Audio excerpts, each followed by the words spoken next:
ठीक है, अब हम तीसरे टाइप की प्रॉब्लम देखते हैं। ये प्रॉब्लम आपका ब्लॉक टू ब्लॉक सिस्टम है। ये कैसा मतलब कि मान लो कि बहुत सारे आपने देखे होंगे समुद्री इलाके में जब जाते हैं तो वहाँ पर पत्थर आपने एक के ऊपर एक पत्थर, बगल में पत्थर, ऐसे पत्थर के पत्थर ऊपर पत्थर, और आपने इस तरीके का पूरा सिस्टम देखा होगा।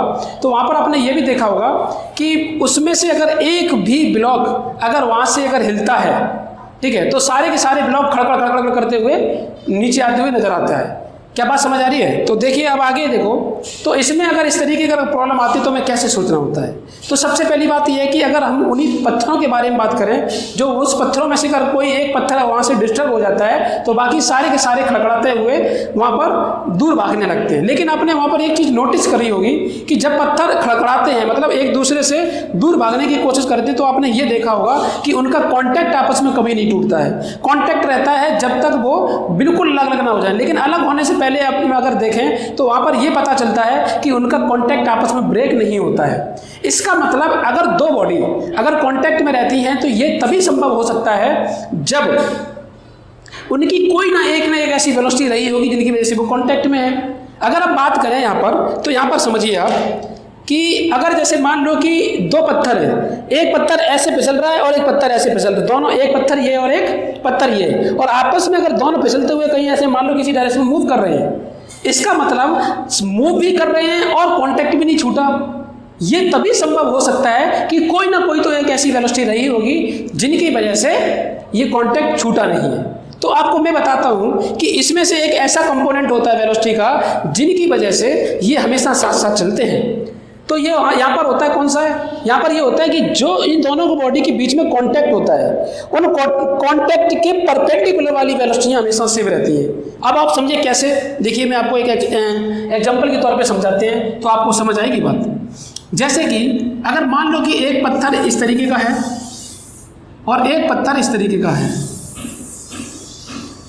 ये, और एक इधर भाग रहा है और एक इधर भाग रहा है, लेकिन इनका आपस में कांटेक्ट नहीं छूट रहा है। तो इसका मतलब ये है कि अगर देखा जाए तो यहाँ पर जहाँ पर कांटेक्ट हो रहा है वहाँ पर आप टेंजेंट ड्रॉ करें, और टेंजेंट ड्रॉ करने के बाद अगर हम देखें तो ये परपेंडिकुलर वाली वेलोसिटी है, ये जो परपेंडिकुलर है इसके अलोंग हमें वेलोसिटी लेके आनी होती है। तो इनका कंपोनेंट जो भी है, जैसे मैंने मान लिया कि ये θ1 है, और अगर ये वाली बात करी जाए तो जैसे मैं इसको थोड़ा सा अलग दिखाता हूँ, जैसे मान लो ये इधर भाग रहा है, ठीक है, तो यहाँ से अगर ये अलग भाग रहा है तो ये कंपोनेंट मैंने ये θ मैंने ये θ मान लो, मैंने θ1 माना है और ये वाला θ2 मान लिया। तो हमें मालूम है कि अगर ये वाली वेलोसिटी अगर v1 है और ये वाली वेलोसिटी v2 है, तो इसका एक कंपोनेंट इधर आएगा, वो आएगा तुम्हारा v1 cos θ1, और एक आएगा तुम्हारा इसका कंपोनेंट इधर आएगा, वो आएगा तुम्हारा v2 cos θ2। ये दोनों वेलोसिटी अगर सेम होंगी, आप सोचिए अगर इन दोनों का मैग्नीट्यूड सेम है, अगर इन दोनों का मैग्नीट्यूड सेम है और गाड़ी भाग रही है, तो सेम का मतलब एक के रेस्पेक्ट में दूसरे का मोशन देखा जाए तो कैसा लगेगा, रेस्ट पर नजर आता है। कैसा आता है? रेस्ट पर नजर। इसीलिए इनको बोला जाता है कि अगर जब भी दो बॉडियां हैं और बॉडियां अगर साथ कांटेक्ट में, ये तब है जब दोनों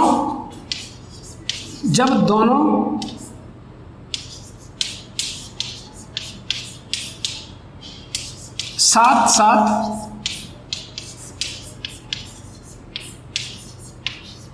चल रही है। ये दोनों जब साथ साथ चल रही हैं, ये तब की बात हो रही है, ठीक है। तो यहाँ पर हम क्या कर लेंगे, यहाँ पर लिख लेंगे कि v1 cos θ1 is equal to v2 cos θ2। यहाँ पर ये दोनों वेलोसिटी जो हमारी ये क्या रहती है, सेम रहती है। इसी की वजह से ये पत्थर रिलेटिव मोशन तो कर रहे होते हैं लेकिन साथ नहीं छोड़ते। जो साथ नहीं छोड़ते वो उसका रीजन यही है कि जो कांटेक्ट है उनके परपेंडिकुलर वाली वेलोसिटियां सेम रहती हैं, इस वजह से साथ नहीं छोड़ती हैं। क्या बात समझ आई सभी को? बिल्कुल। आगे देखिए, नोट कर लिया? चलो आगे देखते हैं। इस पर हम कुछ क्वेश्चन और देखते हैं तो हमें पता चलेगा कि एक्चुअल में ये चीज क्या है। और देखो,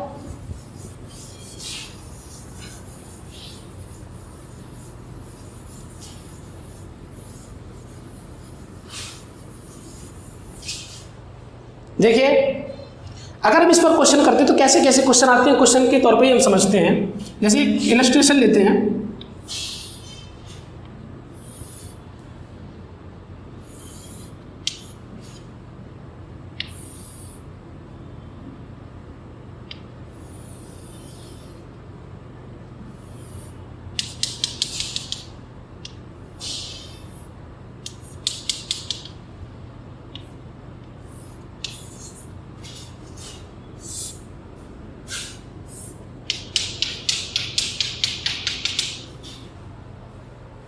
ठीक है, ये हमारा वेज है,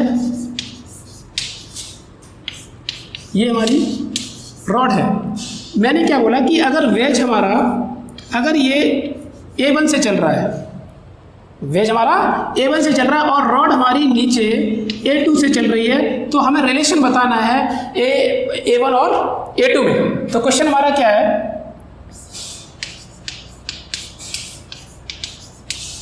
फाइंड द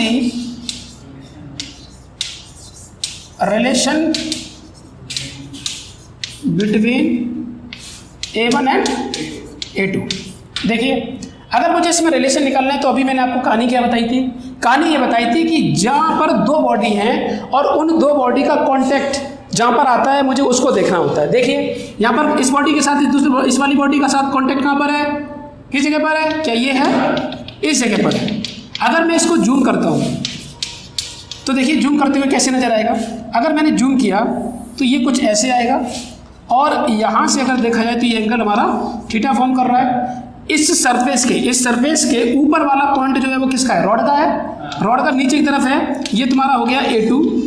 और इस सरफेस के इस डायरेक्शन में किसका सरफेस है, ये तुम्हारा इसका है, कौन सी बॉडी है, वेज का। तो हम अगर यहाँ पर देखें तो ये जो वेज है वो इस डायरेक्शन में चल रहा है तुम्हारा A1 से, बोला यार, ठीक है। अब यहाँ पर देखिए, अगर हम यहाँ से देखें, इस पर परपेंडिकुलर ड्रॉ करें, जो मैंने बोला था कि जो कॉन्टैक्ट सरफेस है, इन दोनों का कॉन्टैक्ट सरफेस क्या यही है, इन कॉन्टैक्ट के अगर परपेंडिकुलर वाला अगर हम देखें तो ये परपेंडिकुलर आ गया। अगर ये थीटा है तो ये भी थीटा होगा, और अगर ये थीटा है तो ये वाला 90 माइनस थीटा होगा। इसका कंपोनेंट करो, इसका एक कंपोनेंट करोगे तो क्या आएगा, ये तुम्हारा A1 है तो आ जाएगा तुम्हारा यहाँ पर A1 cos 90 माइनस थीटा, और इसका एक कंपोनेंट इधर आएगा, वो आएगा तुम्हारा A2 cos थीटा। मैंने अभी आपको क्या बताया था कि जो हमारा कॉन्टैक्ट सरफेस होता है उसके परपेंडिकुलर वाली वेलोसिटी या एक्सेलरेशन हमेशा सेम होगा अगर बॉडी हमारी साथ साथ चल रही है। तो इसका मतलब हमें ये वाली एक्सेलरेशन और ये वाला एक्सेलरेशन हमारा सेम होना चाहिए। देखिए तो यहाँ पर क्या करेंगे, सेम होने के लिए हम यहाँ पर लिख देंगे कि A1 cos 90 minus theta is equal to A2 cos theta. तो यहाँ से हो जाएगा तुम्हारा A1 sin theta is equal to A2 cos theta. यहाँ से अगर देखेंगे तो हमारे पास आ जाएगा A1 is equal to A2 cos theta. चाहे तुम इसको ऐसे लिख लो और चाहे इसको ये भी कर सकते हो कि A2 is equal to A1 tan theta, एक ही बात है। अरे बोलो यार, ठीक है। अब देखिए यहाँ पर ये बात तो समझ आई। एक और इलस्ट्रेशन अब मैं इसके ऊपर, तो पर्टिकुलर केस नंबर 3 के ऊपर मैं आपको 2-3 इलस्ट्रेशन करा देता हूँ, तो एक आइडिया लग जाएगा कि ऐसी प्रॉब्लम हमें कैसे करनी होती है। ठीक है, ठीक है, नोट कर लो। अगला क्वेश्चन देखिए, जैसे मैंने ये क्वेश्चन कराया था, लगभग मिलता जुलता तुम्हारा एक क्वेश्चन ये सेम है, बस दिखने में अलग लगता है, वो भी आपको दिखा दे रहा हूं मैं।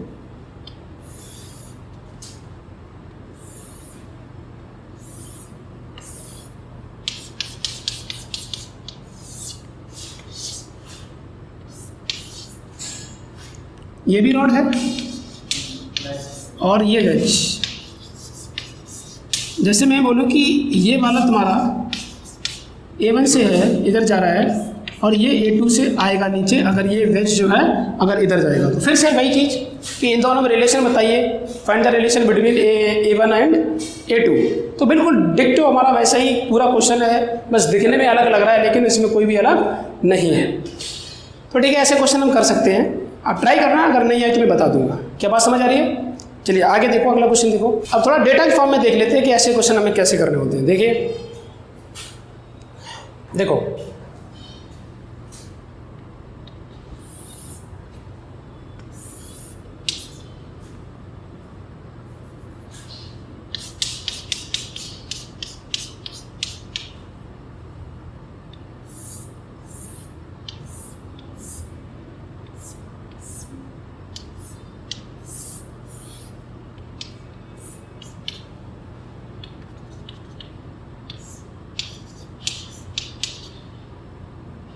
ये ब्लॉक A है, ये ब्लॉक B है।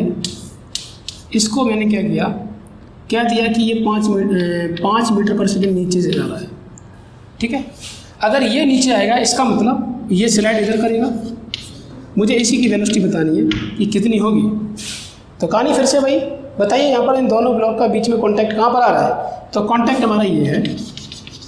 ठीक है, इसको अगर मैं जूम करूँ तो जूम हमारा जो होगा वो किस तरीके से सरफेस दिखेगा, सरफेस ऐसे दिखेगा। ठीक है, और इसको देखें तो ये एंगल हमारा कितना दिया था? 37 डिग्री। ठीक है, और अगर मैं यहाँ पर बोलूँ ब्लॉक ए इस जगह पर नीचे की साइड में जा रहा है जिसकी वेलोसिटी है तुम्हारी 5 मीटर पर सेकेंड। लेकिन अगर हम ब्लॉक बी की बात करें तो ब्लॉक बी यहाँ पर किधर जा रहा है? इधर जा रहा है, पॉजिटिव एक्स डायरेक्शन की तरफ। तो हम इसको ले रहे हैं वी।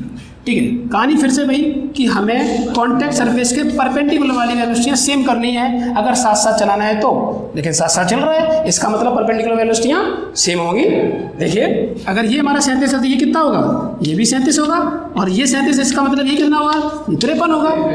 अब यहाँ पर क्या है, इसका एक कंपोनेंट करो तो आएगा मेरे पास 5 cos 37, और इसका एक कंपोनेंट करोगे तो कितना आएगा? आएगा v cos 53। ये दोनों वेलोसिटी हमारी कैसी होनी चाहिए? सेम होनी चाहिए। अभी तो बोला था मैंने कि अगर साथ साथ चलेंगे इसका मतलब कोई एक तो वेलोसिटी रही होगी जिसकी वजह से साथ साथ चल रहे हैं। तो वो कौन सी वेलोसिटी होती है?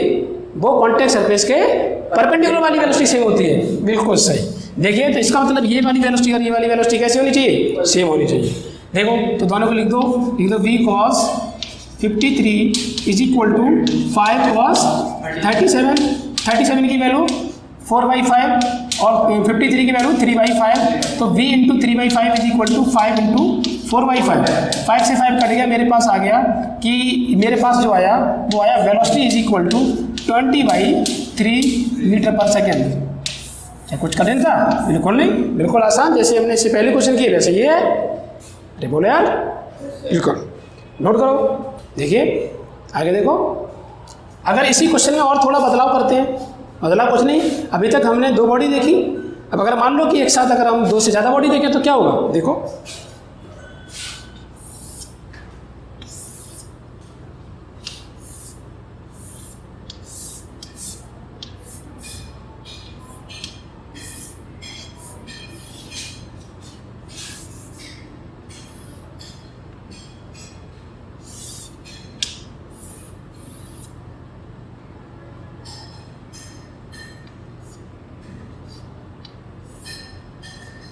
ये बॉडी ए, ये बॉडी बी, बॉडी सी।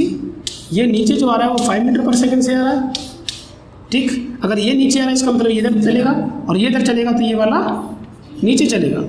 तो हम ये मान ले रहे हैं बी और ये मान ले रहे बी सी। हमें दोनों ही वेलोसिटी फाइंड करनी है, हमें दोनों ही वेलोसिटी फाइंड करनी है। तो हम करें कैसे? ये एंगल दे दिया मैंने 37 और ये वाला दे दिया मैंने, ये एंगल दे दिया मैंने 53। ठीक है, अभी मैंने ये वाली वेलोसिटी निकाल के दिखाई थी। अभी मैंने इन दोनों का ब्लॉक लिया था और इसकी वेलोसिटी फाइंड करके दिखाई थी। तो कितनी आई थी?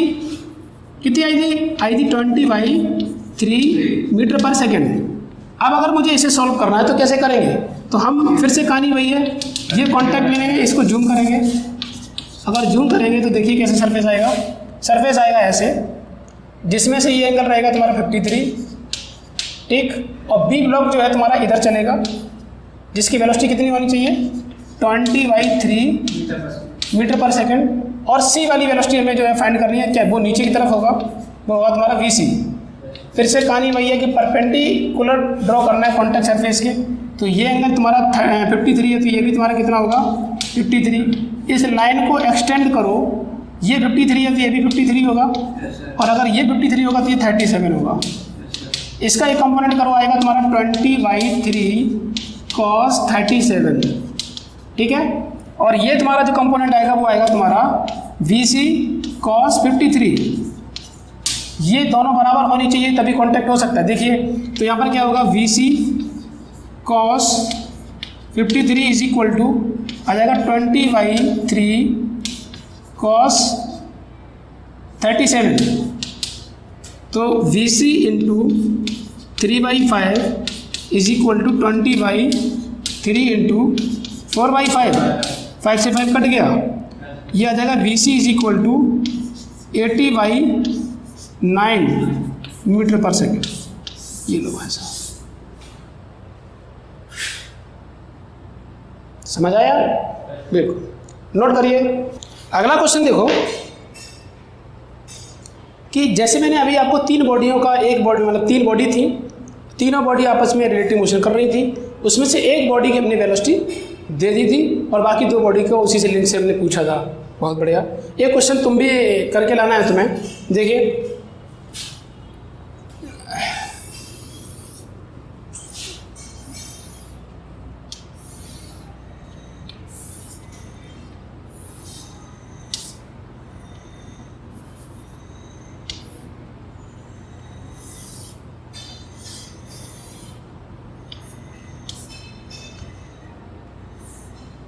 ये एंगल 37, ये एंगल 53,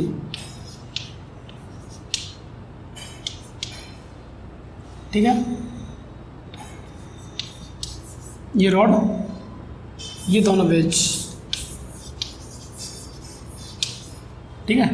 इसको बॉडी 1 बोल दिया, ये 2 और ये 3। इसमें से मैंने इसकी वेलोसिटी दे दी, ये है 10 मीटर पर सेकेंड। अगर ये इधर जाएगा इसका मतलब रॉड नीचे आएगी, और रॉड नीचे आएगी इसका मतलब ये इधर भागेगा।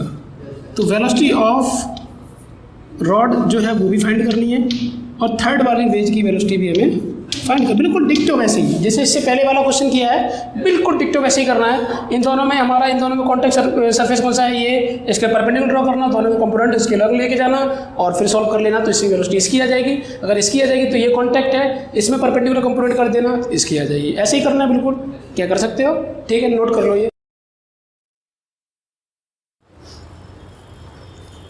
ठीक है। तो हमने अभी तक